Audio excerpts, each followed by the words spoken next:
नमस्कार दोस्तों, आज हम जानेंगे रावण पुत्र मेघनाद के बारे में कुछ आश्चर्यजनक बातें। रावण पुत्र मेघनाद विश्व का सबसे शक्तिशाली योद्धा था। उसकी शक्ति का लोहा भगवान श्री राम भी मानते थे व रामायण में भी इसका उल्लेख किया गया है।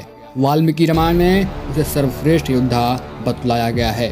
उसके जन्म से लेकर ही चमत्कारिक बातें जुड़ी हुई हैं जो उसकी मृत्यु तक चलती हैं। इसलिए आज हम मेघनाद के बारे में 10 चमत्कारिक बातों को जानेंगे।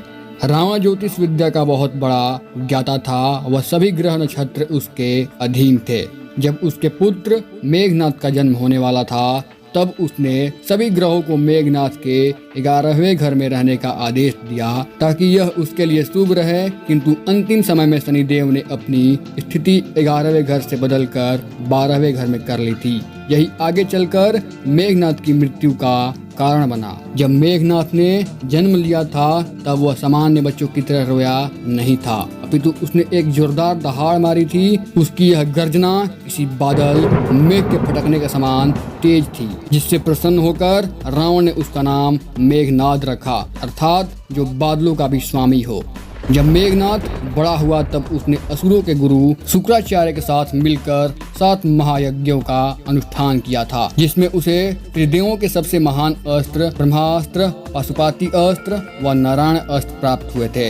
इन 3 अस्त्रों को पाकर वह अपने पिता रावण से भी अत्यधिक शक्तिशाली बन गया था। एक बार रावण को इंद्रदेव ने बंधक बना लिया था। तब मेघनाद ने देवताओं के साथ युद्ध करके अपने पिता को मुक्त करवाया। साथ ही वह इंद्र को परास्त करके उसे लंका ले आया।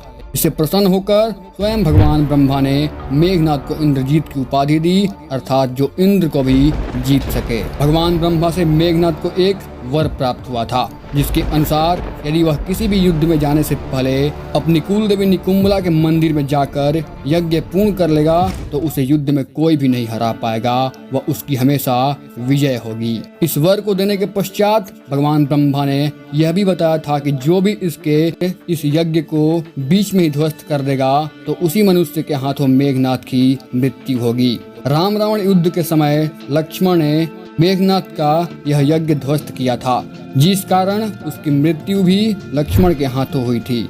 मेघनाद ही ऐसा महारथी था जिसने स्वयं नारायण रूप श्री राम व लक्ष्मण को अपने नागपाश अस्त्र में बांधकर शत्रु सेना में हाहाकार मचा दिया था। इस नागपाश अस्त्र का प्रभाव इतना भीषण था कि पूरी वानर सेना ने उनके जीवित होने की आस छोड़ दी थी, किंतु गरुड़ देवता की सहायता से यह विपत्ति टल गई थी। मेघनाद ने ही लक्ष्मण को भ्रमित कर पीठ पीछे उन पर शक्ति बाण छोड़ दिया था, जिस कारण वे मूर्छित होकर धरती पर गिर गए थे। इसके बाद हनुमान जी द्वारा लाई गई संजीवनी बूटी की सहायता से उनके प्राण बचाए गए थे। मेघनाद पितृभक्त था व उसने हमेशा रावण का सीता के अपहरण व श्री राम से युद्ध में उनका साथ दिया था। किंतु जब अंतिम दिन युद्ध करते समय श्री राम व लक्ष्मण के नारायण रूप होने का ज्ञात हो गया तो वह उसी समय रावण के पास पहुंचा व उसे समझाने का प्रयत्न किया, किंतु रावण के ना मानने पर वह फिर से युद्ध करने गया।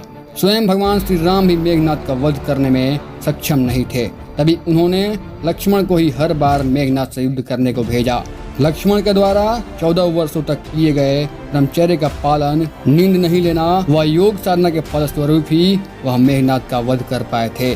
जानकारी अच्छी लगी हो तो कृपया मेरे चैनल को सब्सक्राइब करें। हर हर महादेव।